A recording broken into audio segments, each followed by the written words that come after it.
Hey guys, welcome back to the channel. Today I'm going to be going through a case analysis and I thought I'd do this because, I can talk all day about concepts and theory, but I think one of the good ways to actually learn about trust law is to look at an actual case that's gone on and just see how judges apply trust law and how they apply these different concepts like sham trusts and illusory trusts and just kind of get a taste for the way that courts interpret trust deeds and construe them and how they analyze the effect of the terms of trust deeds. And so this case is a very well-known case in offshore trust litigation. And I think it's very useful for demonstrating the difference as well between a couple of key concepts when it comes to ways that creditors can actually attack trust deeds. So let's get into it. The name of the case it's a little bit hard to pronounce, but I'll give it my best shot. It's JSC, Mezhdunarodniy, Promyshlenniy Bank and Pugachev.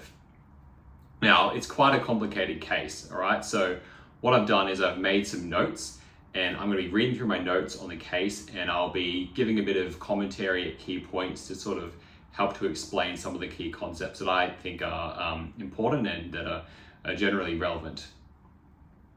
Now, it was a case in the High Court of England and Wales, right? It's from 2017, and it was decided by Justice Burse. Now, the case concerned Mr. Sergei Pugachev. So Pugachev was a Russian businessman.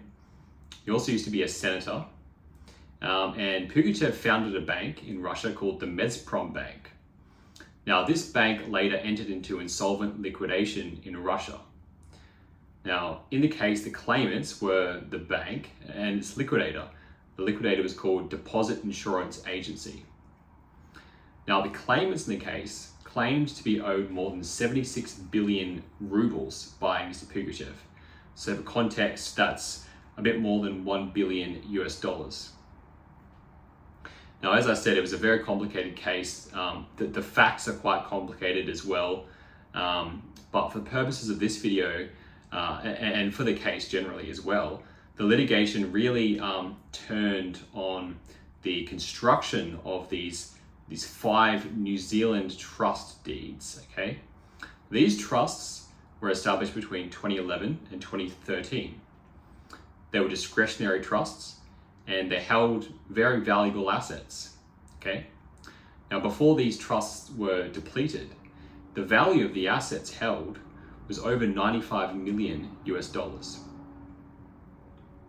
Now, on the face of the structures, there were trust deeds, okay? There were trustees, there were discretionary beneficiaries, and you'll remember from my last video that having a trust set up as a discretionary trust is important for asset protection, because if it's a discretionary trust, then the beneficiaries don't have a fixed entitlement to the trust fund, and there's nothing to attach to if you're a creditor. There's nothing to really make a claim over.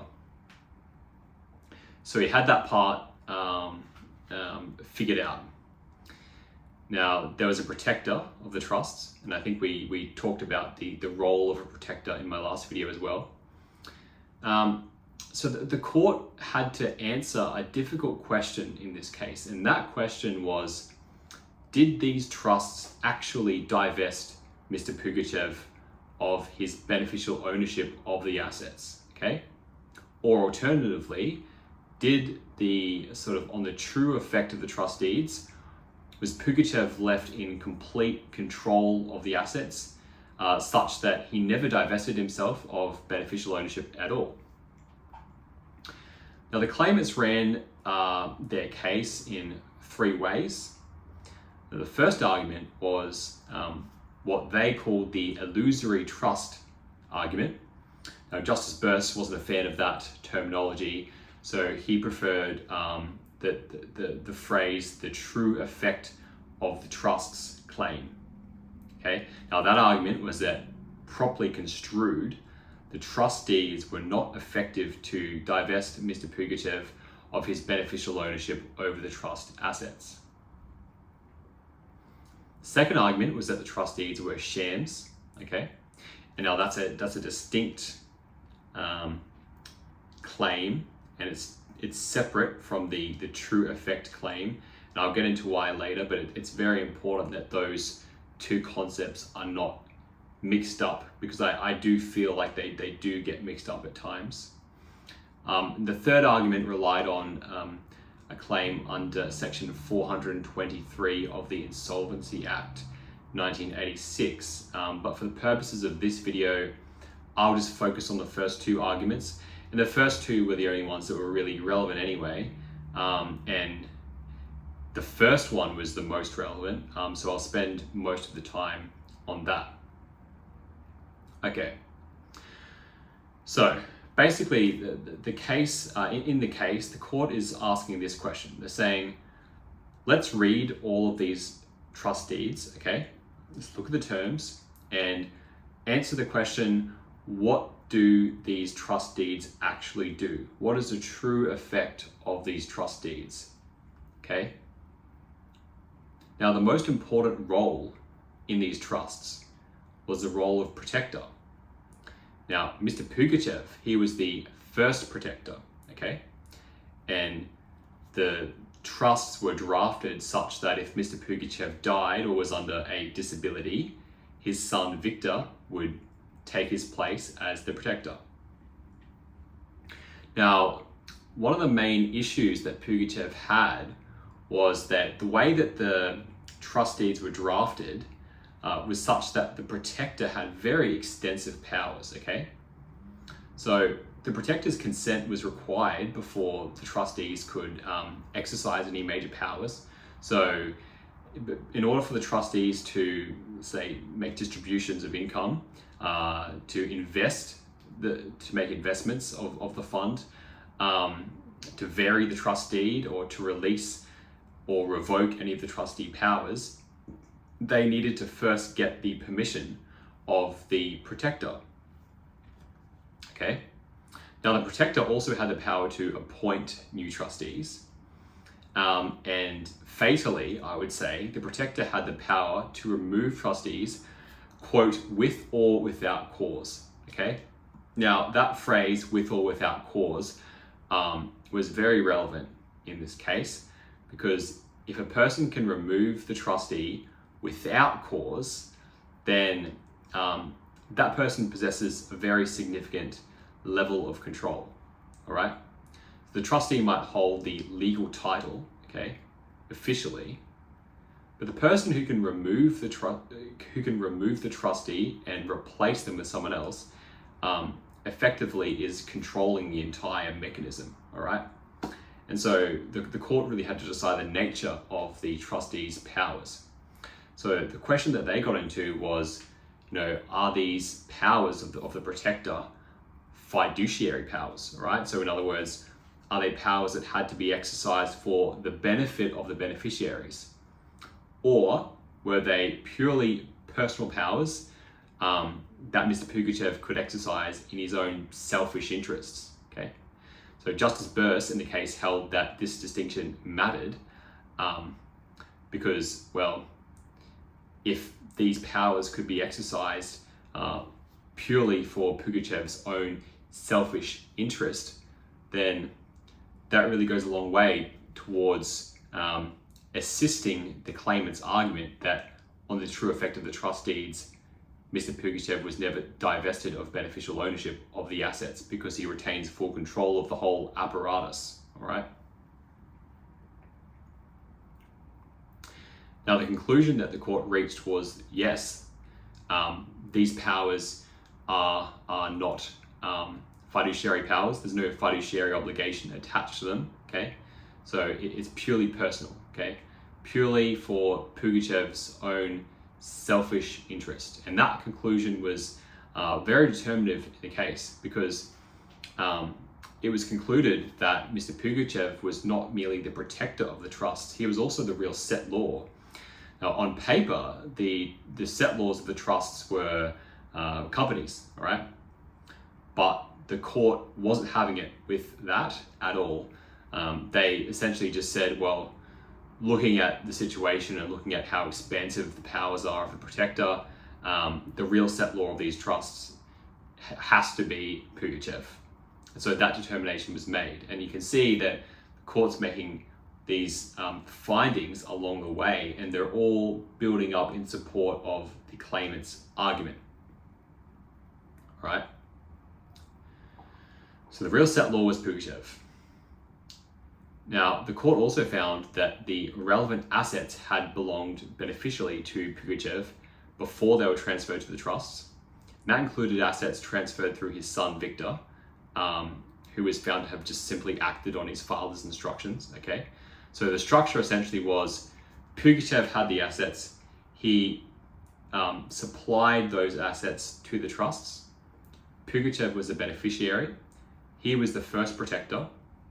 As the protector, he held powers that allowed him to veto major trustee decisions and also to remove trustees without cause if he wanted to, okay? So the court had to step back and ask, in substance, what does all of this mean, okay? I mean, if the trustees wanted to distribute the income to someone else, the protector could just veto that, okay? If they didn't do what the protector wanted, then the protector could remove the trustees. So despite the fact that the trustees held legal title over the assets, the machinery of the trust remained under Pugachev's complete control, and that fact was fatal for Pugachev. Okay, and it was in fact held by Justice Burse in conclusion that on their own terms the trusts did not divest Mr. Pugachev of the beneficial ownership he had in the assets before transferring them. Okay. So in substance, the deeds allowed him to retain personal ownership of the assets, and essentially these were bare trusts, all right? So that's a significant conclusion to make. Essentially, the trusts failed. Pugachev never, in reality, divested himself of beneficial ownership, okay? Now, that was essentially the conclusion of the case. The court then, at the end, sort of, for a few sentences, considered the issue of sham. It didn't really need to get into that because it already found that the trusts were invalid or that they failed on the true effect of the trust deeds. But the court did consider the sham argument. So essentially, in considering the sham argument, essentially they just said, well, Pugachev's intention in setting up these 5 trusts was that, he was to retain control of the assets, but use these trusts as a pretense to sort of mislead third parties by hiding the fact that he was really in control of everything. And so it was held in the last paragraph of the case that, look, if the first finding were to be wrong and that the trust deeds were effective to divest Pugachev of his beneficial ownership of the assets, then, well, the trusts are shams anyway, and they shouldn't be given effect to. So Pugachev really failed quite badly in this case, and it's a really good case to show the powers that courts have to look at the substance over the form and make orders based on an analysis of what's really going on in a case, okay? And so it's relevant also in this case to consider the fact that these two arguments of sham and true effect were not the same, and they are distinct claims, okay? So the sham argument is that it's not an argument that, on the proper construction of the terms of the trust deed, the trust deeds fail. It's an argument that, well, the parties had intentions in reality, and there's evidence of the intentions, that the sort of the relationships between the parties and the trust assets are different from what it would appear to be based on the drafting and the proper construction of the terms of the trust deed, okay? So that's an allegation that the parties have attempted to mislead people by, drafting a trust deed and saying that certain assets are held on trust and that certain parties have certain powers, but in reality, it's just a completely different situation. That is not an attack on the terms of the trust deed or on the expansiveness of the powers of the protectors or certain parties to the trust. That's an attack on the intentions of the parties, which can be evidenced by other things sort of outside of the trust deed. Whereas the true effect argument really analyzes the text of the documents, okay? It's looking at the deed itself and saying, what does all of this mean? Is this a real trust, okay? I mean, and in the case of Pugachev, the trusts were not real trusts, okay? They failed because on their true effect, it was no different from Pugachev simply owning these assets in his own personal name. All right, guys, so that's essentially it for the Pugachev case analysis. Hopefully you enjoyed it and found it interesting and informative to some extent. I think in the next video, I'm going to go through another case just in the way that I did here. And probably I'll find a case which deals with a different aspect of offshore trust law and maybe some of the other angles from which creditors try to attack the trust. And I mean, this was a case where the creditors were successful in their claims, okay? So, Pugachev, should have gotten better lawyers, really. I mean, they didn't draft the trust deeds properly. And I'm not saying that he should have done this in the first place. I mean, clearly, like the case concludes, the trusts were shams anyway, so he had no intention of really divesting himself of beneficial ownership. And so I wouldn't encourage that anybody, including him, do this anyway.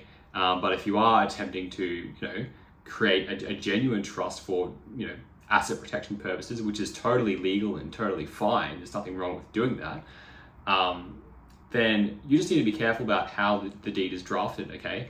Make sure you have a competent lawyer who's drafting the trust deed for you so that you don't have a situation where someone ends up looking at the trust deed and saying, well, these powers are so expansive that actually the trust doesn't exist at all, all right? You need to be very careful of that. And so I think in the next video, I'll, as I said, go through a case, another case. It'll be a different case, and it'll be a case where the protections built into the trust deed were successful at giving effect to the asset protection purpose. And I think it'll be useful to sort of see it from the other side and sort of get into an example of where the terms of the trust deed actually held up and worked and had effect as intended. So hopefully you guys enjoyed this video. Make sure to tune into the next one, and I'll see you very shortly.